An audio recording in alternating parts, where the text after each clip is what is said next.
Bonsoir, mesdames, messieurs. Encore de nouvelles scènes d'horreur ce soir en Ukraine. Ça n'est qu'une mise en scène. De Washington, voyons d'abord le reportage d'Azeb Voldegorgis. Attention, les images sont encore une fois difficiles à regarder. Et avec nous maintenant Tamara, qui est de passage à Montréal. Contente de vous avoir avec nous, Tamara. Merci. Alors, ces scènes de cadavres là, que l'on voit, qui sont tellement troublantes, tellement déstabilisantes, on se demande comment la Russie... Cette guerre, elle a aussi profondément transformé les régions de l'Ukraine qui ne sont pas sur la ligne de front. Depuis 40 jours, des citoyens ont abandonné leurs activités habituelles et des entreprises. Et un effort de guerre également en France qui a ouvert toutes grandes ses portes aux réfugiés ukrainiens. Le gouvernement leur a offert 100 000 places d'hébergement ainsi que des soins de santé. La Covid continue de circuler au pays et avec les hospitalisations qui ne cessent d'augmenter, plusieurs provinces étendent la 4e dose du vaccin. Les partisans s'étaient réunis pour soutenir Pierre Poilievre, qui est de loin le meneur de la course à la direction du Parti conservateur du Canada.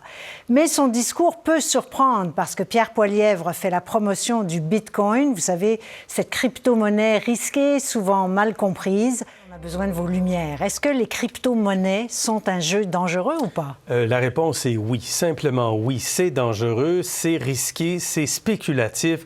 Premièrement, ce sont des actifs difficiles à saisir. Pour la majorité, la grande majorité des investisseurs, c'est difficile de capter exactement ce que sont les cryptos et à quoi servent les cryptos. Le tout nouvel insectarium a été inauguré aujourd'hui. À compter du 13 avril, le public pourra y observer 175 espèces d'insectes vivants et 3000 spécimens naturalisés. Bonsoir Waldir. Bonsoir Céline. On va avoir de la neige, de la pluie dans l'Est. Oui, donc ce sera une deuxième portion de semaine qui sera vraiment à l'opposé de ce début de semaine. On a le droit quand même à un ciel plutôt dégagé, que ce soit pour les maritimes ainsi que pour le Québec. Et aussi des températures assez intéressantes, surtout pour le sud du Québec jusqu'à jeudi matin.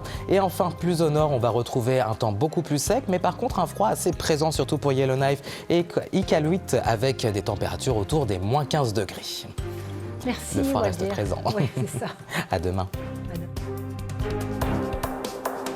Il ne s'était pas vu depuis le début de la guerre. On le dit, la vie continue. Voilà, c'est ce qui m'est fait en téléjournal de Radio-Canada.